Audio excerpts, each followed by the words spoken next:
All right, ladies and gentlemen, our next speaker began his teaching career in the cockpit of an airplane. In fact, he flew before he could drive. At the age of 15, his father drove him to Curtis Wright Airport in Milwaukee, Wisconsin for flying lessons. He received his pilot's license on his 16th birthday, and his mother, with full confidence, was his first passenger. From that point, he went on to multi-engine fixed-wing and helicopter pilot, to flight instructor and airline pilot. Jim is a speaker, author, and journalist, and former college instructor. He is honored to have had speaking assignments on leadership and future trends in North America, France, Italy, England, China, and Dubai. He holds a PhD in management, and in 2019, the 2019 winter edition of National Space Society's Ad Astra magazine, he published his interview with Dr. Zubrin titled "Who Will Go to Mars?" Now the author of Red Planet Leadership and the leader of the Mars Society chapter in the California High Desert, please join me in welcoming Jim Melton.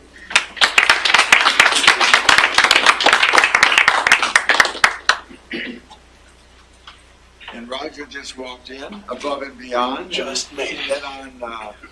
That was on Discovery Channel. Yeah, excellent.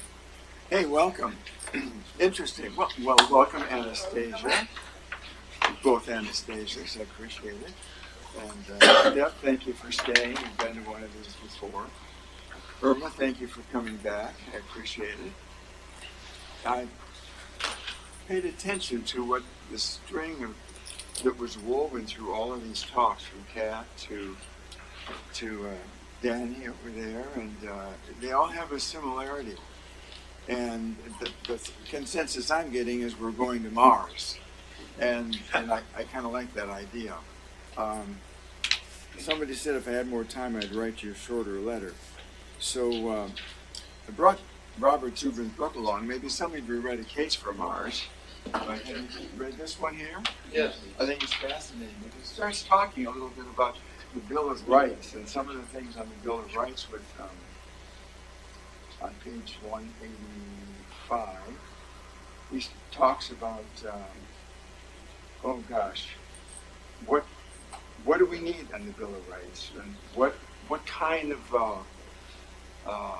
Bill of Rights will we have? And I was thinking for a beginning of the Bill of Rights, and he said, well, how about something like we hold these truths to be self-evident. That's kind of catchy. So he lays out a plan, and he talks about a settlement of Mars, and I want to talk about the human element, something that you experienced for the past 4 months, I guess, in Russia on the Sirius moon. I want to hear more about that. It's a wonderful program that you're on. I heard about it, but I want to hear it firsthand. Anyway, talking about the individual, I want everyone to raise their arm and wave your hand once before your body. Go ahead and do that. You've just altered the future. You see, the future responds to your command, physically and mentally. When you move your hand, the universe moves. It's called the ripple effect. It's subtle, but it's inevitable. And when you move your mind, you're talking major ripple and massive change. Now, the problem is, in today's world, a lot of people don't move their minds very far. Albert Schweitzer was once asked, what's wrong with people today? He said, people just don't think. Now, that's certainly not the case here today, but I would invite you to expand your thinking, because we're going to talk about your future. And it's interesting to note that when you know the future, it's not that difficult to figure out what to do in the present moment. But turn it around. Put it on its head a little bit. When you know the present moment, where you are, how you feel, what your relationships are, how your financial situation is, it's not that difficult to predict the future, and we all have one. Now, we have a probable future, and we have a number of improbable futures. Now, the probable future is, when I finish this talk, we'll all rise from our chairs and we'll go to our respective locations. The improbable future is, when I finish this talk, we'll rise from our chairs, we'll go to the airport, we'll board a flight for Europe, and we'll spend the next 30 days on the French Riviera. That sounds like a good idea to me. But you have to admit that both probabilities exist. True, but it depends on who's paying as to which one's going to work. Yeah, who's paying it? Who's paying the price? Yeah. But the question I want to ask you is, what does your probable future hold for you 10 years from now? Will you be in the year 2029? Will you be in the year 2030? What new inroads will have taken place in the human experience? Will you have embraced the new technology? Imagine the possibilities that await you. An explosion of information is bringing us into the future, some of us kicking and screaming. We can be pushed, we can be led, or we can step forward with confidence. The choices we make will influence our journey. And we're talking today a little bit about Mars, and we're talking about culture. La culture, or in Spanish, French, in Italian, however you want to talk about it. The word for culture, it's a way of life, Webster says, a way of life of groups of people, meaning the way they do things, their behaviors, their beliefs, their attitudes, their ethics, their values, their customs, and a system of responding to things in a manner which they really don't even think about. So we know a society, a solid society, is based on respect, ethics, and diversity. We pretty much know that. And we also know that our beliefs and values are formed, you ask any psychologist or psychiatrist, our beliefs and values are formed by the age of 6 to 8. Pretty young. My friend Ron is a consummate teacher. He loves to teach his children, and he teaches other people as well, but he likes to be an example for his children. And he was living in Prescott, Arizona, and he was going to the bank one day, and his son Jason wanted to go with him. So he said, okay, come on, get in the car, let's go. So they got in the car, drove to the bank, and pulled up. Ron got out of the car and said, Jason, wait here, I'll be right back. So Jason watched his dad walk up to the bank door, the glass doors, opened up the door, walked through, give the teller a check. The teller gave him some money, he thanked him, and turned around, and before he got to the door to open it, he stopped. He reached into his pocket and he pulled out the money and he counted it with a perplexed look on his face. And then he put the money back in his pocket, went back into the car, and Jason looked up and he said, what's wrong, Dad? He said, son, we have a problem. The teller has given me $100 more than she should have. We have an ethical dilemma. Should we or should we not tell your mother? Right. So when do we learn our values and our ethics? And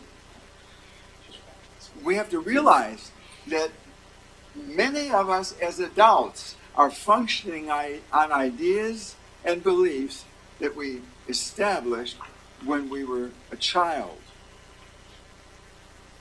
I think it was Alvin Toffler who wrote, was it Future Shock? Mm-hmm. And Creating a New Civilization. He said the illiterate of today are not those who cannot read and write, but those who cannot learn, unlearn, and relearn. And I think he hit the nail on the head. You might take a look at this right here. I did, and I pondered that way beyond my pay grade. But I like the statement that Einstein said, I have no special talent, I'm only passionately curious. And I looked at E equals mc squared. I looked at that and I said, energy equals mass times the speed of light squared. And I said, what can I do with that? What can I learn from that? So I came up with an equation on the human element, I equals dc squared, which is innovation equals diversity times curiosity squared. And I thought about that regarding diversity, because I do believe several people talked about diversity in the programs before this one. And it seems that in the studies that have been done, a diverse group of people will come up with more options than a group of all white, Anglo-Saxon, male, professional, college educated, as opposed to if they're a variety of people of all ethnicities, of all age ranges, of all encounters and background in life, you will tend to have more options to choose from. And if the options have to do with the success and the continuation of a civilization or the eliminating of it, you would want all options in your favor. That's why we need diversity in this equation. I was also talking with my friend Alan Femont, and he is a epigenetist. Epigenetics has to do with the DNA chain and how to adapt to other types of diseases, and the epigenetist, again, he's far beyond what I understand. He just finished a 1,000-page book, and he lives in Palm Desert, California. I got the chance to meet this guy and develop friendship with him. And I wanted to get some information on diversity. And he said, Jim, let me clue you in. We're all the same. He said, there really is no separate race in the human race. We're all Homo sapiens. I said, explain that to me. He said, in the nearly 8 billion people that we have on the planet, the DNA chain of all of those people is less than 1/10 of 1% different. And he said the greater portion of that minuscule percentage has to do with the disease and mutation. He said, you want to go to a 1% difference rather than less than 1/10 of 1%, you're talking chimpanzees and orangutans. You want to go 2% different, you're talking gorillas. So tell me, why is it, if we're only one race, that we place so many barriers between ourselves and people and ethnicities that we think are different? Why have we placed so many barriers with people of different religions, of different political viewpoints? Why do we do that? I'm curious. All right, I think there's a statement that, there it is, diversity of our race, as minuscule as it is, combined with curiosity, is the pillar of innovation. Those who realize this and have a future vision for a quest for the betterment of humanity will be the ones who will colonize the new world. And the new culture will emerge. There's a video that I was questioning whether I should play or not, but I'm going to do that because we do have the time for it. It's about a 4-minute video, and it has to do about one organization's concept of creating a spatial environment. And I want you to listen to the last words spoken in the video. We believe that the key to success of human habitation on Mars is the health and well-being of its residents, creating a place where work life and living combine holistically to ensure they feel connected to each other, to themselves, and somehow to their distant home. So, maybe you've seen this on the internet. I'm not sure if you have or not, but let's play it. Half a century ago, we took our first step on the surface of the moon. I love her voice. Today, there is renewed passion to explore for our next human endeavor. Mars, the red planet, further than any human has ever been. We face many challenges: remoteness, no livable atmosphere, high radiation, dust storms, and extremely low temperatures. Before any humans set foot on Mars, we must first design a protective shelter. We will protect our astronauts from radiation with a thick 3D printed shell structure using Martian regolith, which works great in compression but does not perform well under tension. To overcome this shortfall, we have chosen to construct the pressure-retaining parts of the habitat from lightweight inflatable pods. They will be made out of high-precision engineered composites that are prefabricated on Earth. Their elliptoid geometry will be able to mitigate the pressure differences whilst optimizing spatial planning.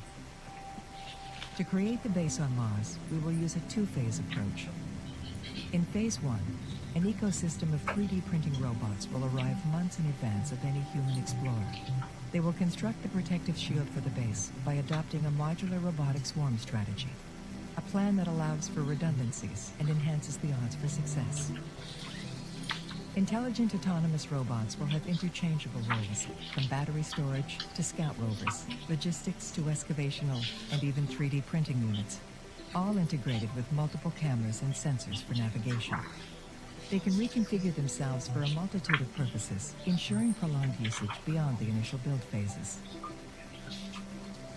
The smallest configuration is the one-wheeled scout rover that uses ultrasonic scanning to analyze the Martian surface to determine the best regions for obtaining optimum regolith. The digger receives the location coordinates and then excavates the Martian soil. It then delivers the payload to the refining assemblies. Here, large chunks of Martian regolith can be processed down to a finer grain and then delivered to the melter robots in situ. They then use concentrated microwaves to melt the regolith and extrude through the 3D printing nozzle. The shell is autonomously 3D printed, layer by layer, over several months by the robotic system. In the next phase, the first astronauts arrive with the habitation units, equipment, and supplies. The robots now take on their second life roles to aid the next phase. They come together to make flexible mobile platforms that can carry the payload from the loading zone to the base.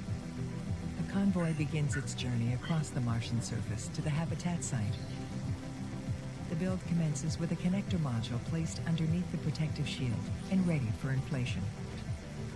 The module then unfolds and self-inflates into its final form. The habitation units are then placed into position and sequentially inflated to form the completed pressurized environments. The circular layout of the habitat ensures continuous accessibility of the habitat in the event of a catastrophic failure. Each connector module houses 3 integrated environmental control life support systems, delivering essential services like power, water, data, and oxygen to all the habitation units. A circular conduit delivers these services to multiple endpoints in each pod.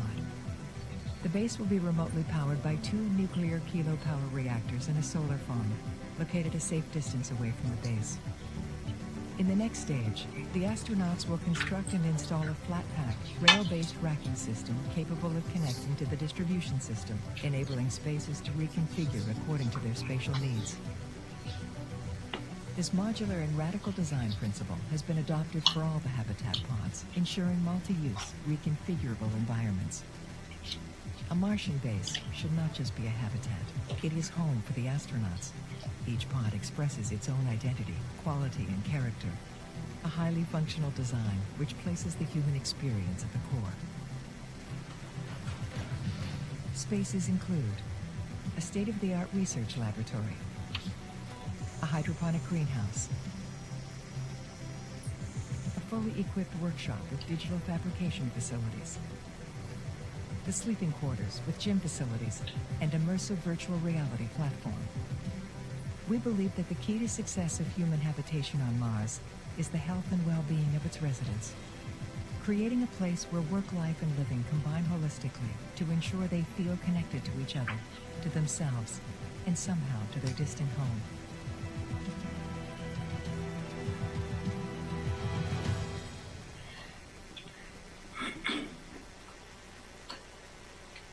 The human element can't be ignored.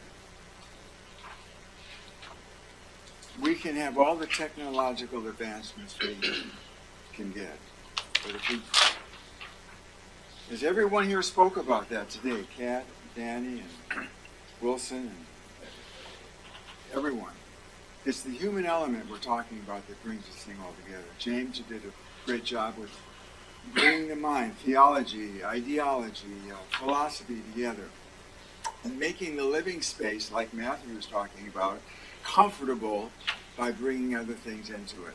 So I have come up with what I call the Stellar Dozen. And I wrote it, it's in my book, by the way, if you're interested in that. It covers it a little bit more in detail. and I'm going to go through this very quickly, but I think it's important. Number one, use common sense. Now,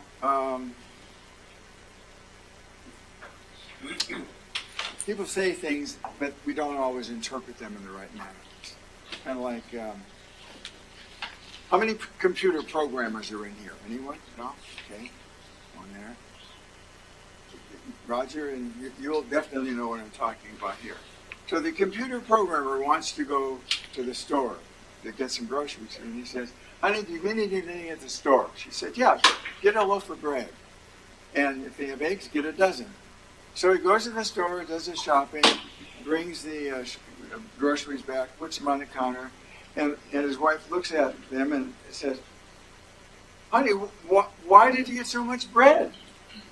He said they had eggs. I have to explain that one. I'm not a computer programmer.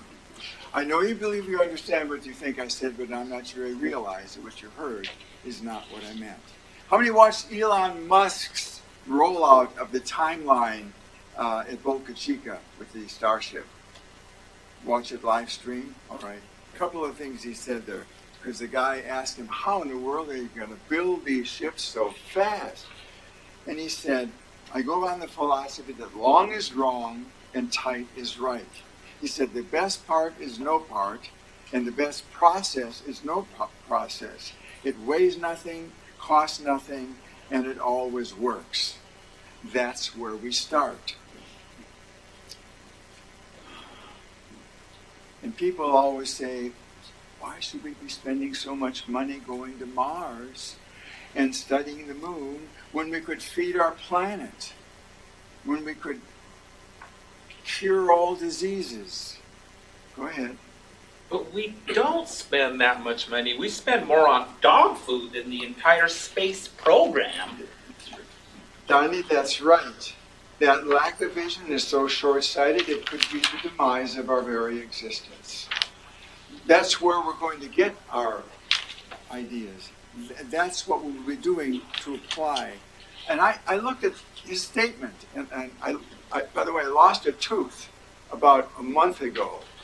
And I was, I guess it was, you should have seen the other guy. No, I think I got it on an olive pit or something like that. Anyway, I looked at this statement and said, what can I learn from this and how can I apply it here? Because I was listening to Musk talk and I was thinking about the Occam's razor principle. You're familiar with that. The simplest solution is generally the best one. So I said, what can I apply in this tooth right here? Well, I could go get a plug or a temporary to put in there, and then I did some research on it. The simplest solution is generally the best. And I thought about Musk, and he says, the best part is no part. Well, what would no part be here? Well, I got a big part right here, right now, but if I don't put anything there, maybe I should get something in there just to help it heal, or maybe it'll look better. And I said, well, I'm going to be talking to the Martians today. I think you're not so much as concerned about how it looks as to how it works. So I didn't put too much emphasis on that end of it.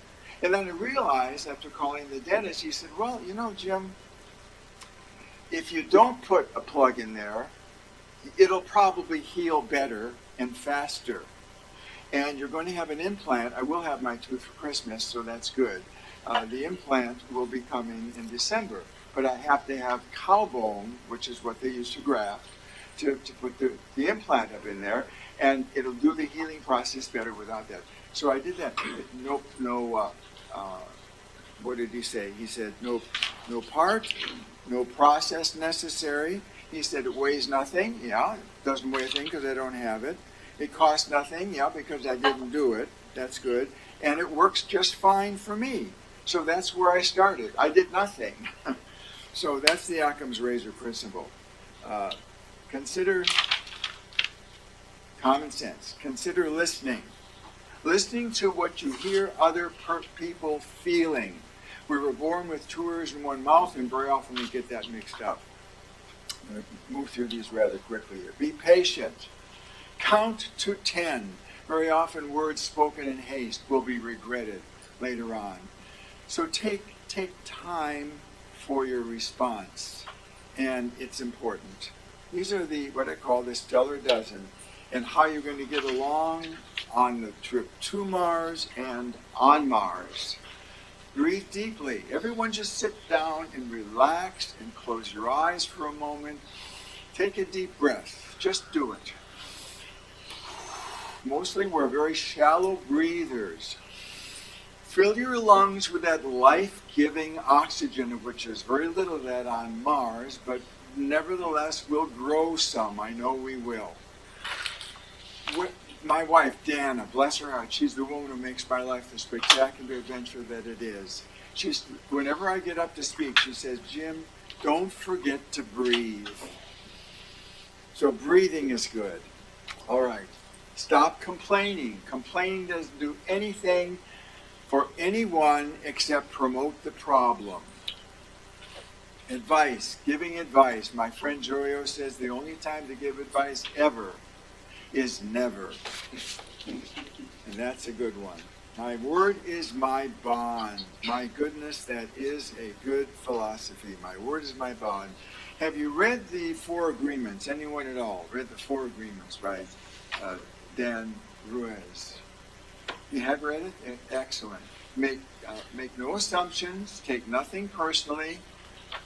Be impeccable with your word and always do your best. Very difficult, but nevertheless very powerful. Speak positively. I always encourage people to say what they want, not what they don't want. Talk about the solution, not about the problem. I call it word magic, because words will form the fabric of your future. When you change the things you say about the things you do, you will change your experience. When you change the things you say about those with whom you associate, you will change your relationships. Remember, thoughts are things. And they are. I could elaborate on this just a little bit. Anyone who's ever had anything worth writing down, anyone who's ever had anything worth saying in the entire history of civilization, they've all said the same things, and they've all told us how to do it. And so get the picture in your mind. Act enthusiastic, and you'll be enthusiastic. What you see with your eyes closed, you'll eventually see with your eyes open. The Master 2,000 years ago said, pray, believing you have received. And Maxwell Maltz talks about, look at the end result in terms of the present possibility. He said, experimental and clinical psychologists have proven beyond the shadow of a doubt that your mind cannot tell the difference between something seen visually and physically and something imagined vividly and in detail. Can't tell the difference. So that means we can start playing some games with our minds. We can start impressing what we want to express, and we can start thinking about what we want to come about. Let me give you a little experiment before I close this program. Take your thumb and index finger and make a circle out of it. Just do it for me. Now put it up to your eye and look around. You've been wanting to anyway. Okay. Now put it over your head. All right. Can you all see me okay? Start shaking it a little bit. Do you see me? Bring it straight on down. Right on down to your chin. Right on your chin. This is your chin. I didn't say it wasn't dumb. I saw him sliding down. I didn't sign a contract saying I was going to give one classy lecture. But it does drive home a point. We do tend to respond to what we see. I want to ask you the most powerful question you've ever been asked in your lives. How do you see yourself in your mind?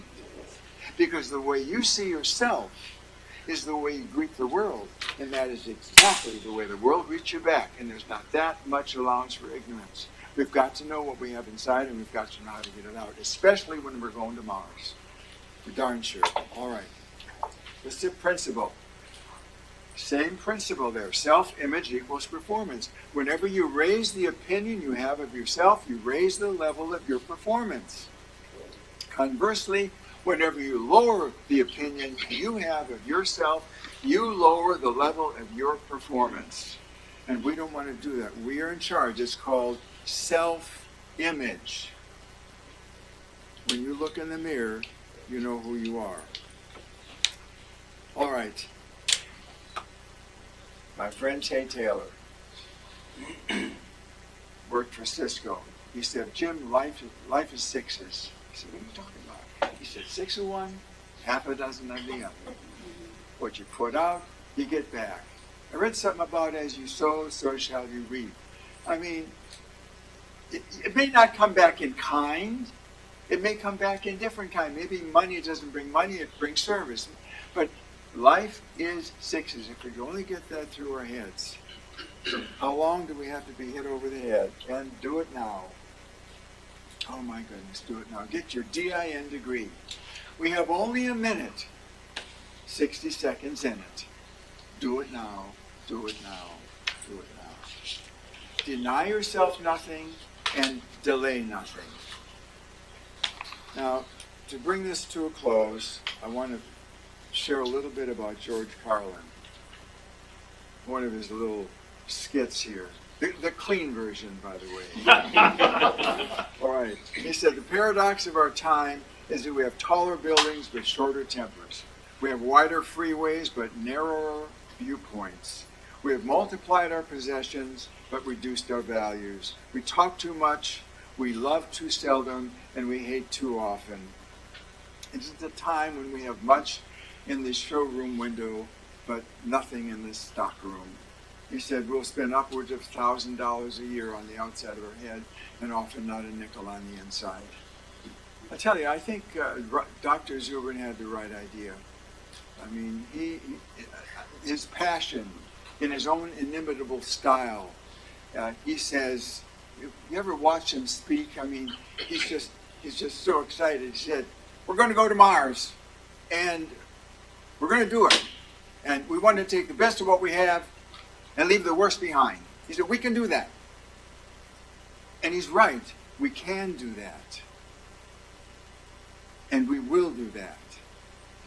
I believe that the Stellar Dozen will actually bring together a path that will form a Mars settlement, as Carl Sagan was talking about. A Mars settlement that would be equitable and reliable, something that's built on respect, ethics, dignity, and diversity. The hour is late, folks. The project could not be harder. The stakes could not be higher. But the payoff could not be greater. We're going to Mars. I want to end with the words of Carl Sagan, if I may. I only met him once. It's on a plane from Dallas to New York.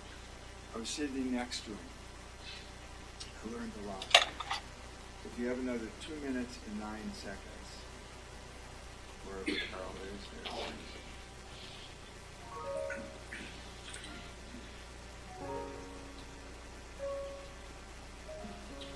Hi, I'm Carl Sagan. This is a place where I often work in Ithaca, New York, near Cornell University. Maybe you can hear in the background a 200-foot waterfall, which is probably, I would guess, a rarity on Mars. I don't know why you're on Mars. Maybe you're there because we recognize we have to carefully move small asteroids around to avert the possibility of one impacting the Earth with catastrophic consequences. And while we're up in near-Earth space, it's only a hop, skip, and a jump to Mars. Maybe we're on Mars because we recognize that if there are human communities on many worlds, the chances of us being rendered extinct by some catastrophe on one world is much less.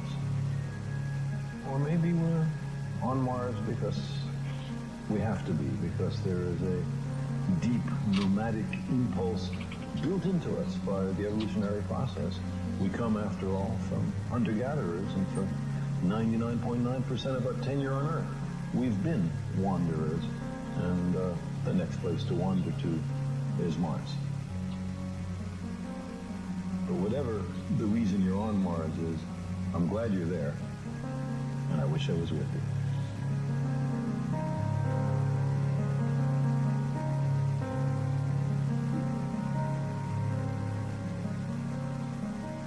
That's on the Phoenix lander, waiting for the first astronauts to arrive, to greet them.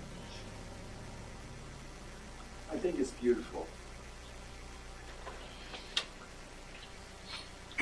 Something else I think is beautiful is, where are you?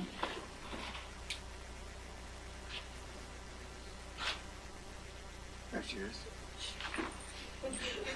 This is Anastasia Stepanova. Stand up. Just take, I didn't know about that. okay, she just came back from the moon Yeah. after a wonderful excursion there. Moon landing, settlement, somewhat on a station on the Sirius. Was this in Russia? Yeah. Okay. In Moscow? Were you in there too? Or? No.